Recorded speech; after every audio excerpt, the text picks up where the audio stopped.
Soviet T-34 is one of Russia's most powerful tanks.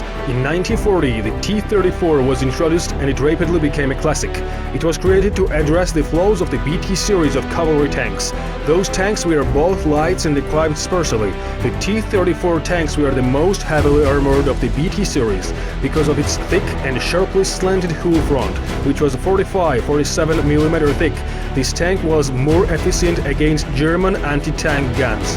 The T-34 tank easily deflected the German Pak-36 tank.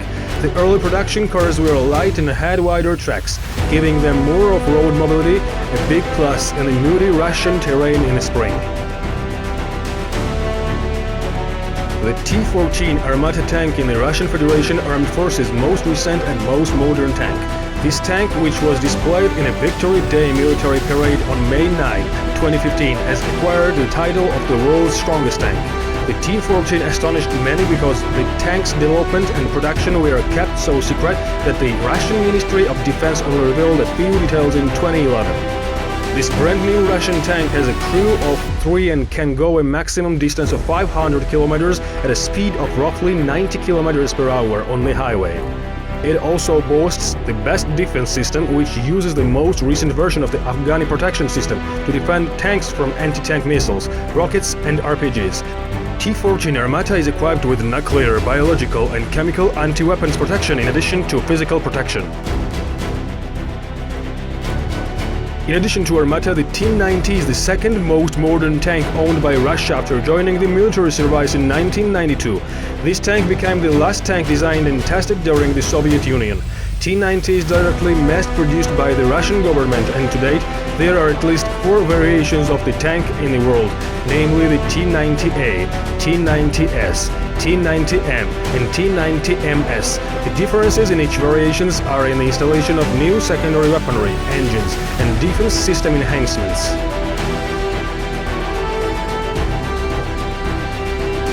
The name Vladimir was given by the person who designed this beast.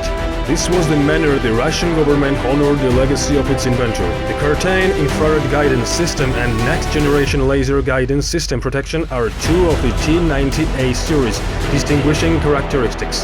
The T-90A sports a fairy tale 1000 horsepower engine in the back of the vehicle. When compared to the T-80Us, it's not as revenuous, but it comes close in terms of speed. The T-80 was the last modern tank owned by the Soviet and Russian armed forces before the T-90 was conceived. The T-80 tank has been in production since 1970 and has been in service since 1976.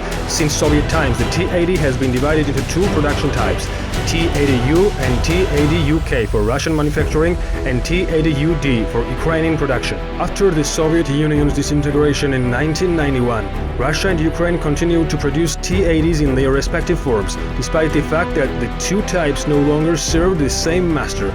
In order to defend the T-80, he employs explosive active iron, or ERA for short, explosive reactive armor.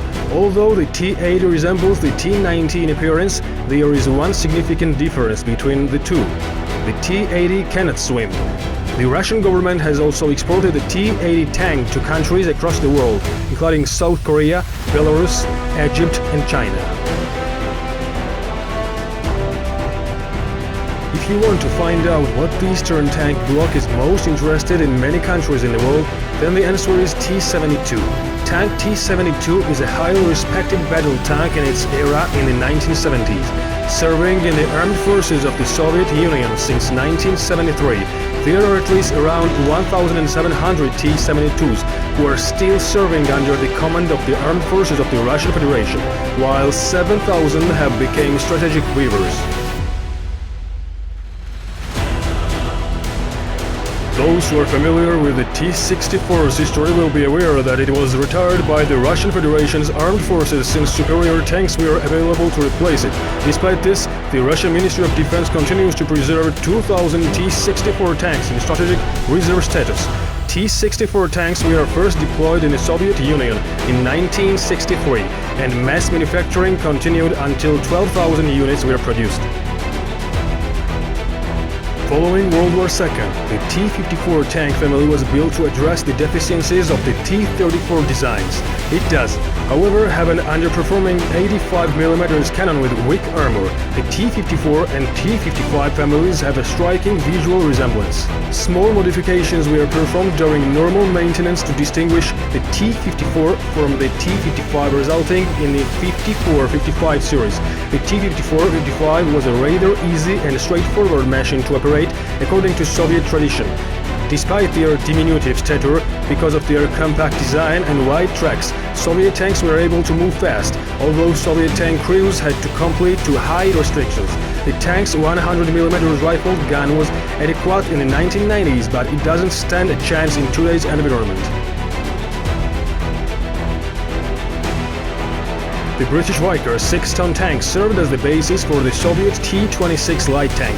During World War II, it saw action. It took part in a number of conflicts during the interwar period and World War II. It was one of the most successful tanks of its day until anti-tank gun upgrades rendered it obsolete. During the 1930s, the USSR built 53 different T-26 variants. So there you have it, our pick of the best Russian tanks for 2022. A large number of these tanks are being utilized in the invasion of Ukraine. We deplore the war in Ukraine as well as any other events in the country.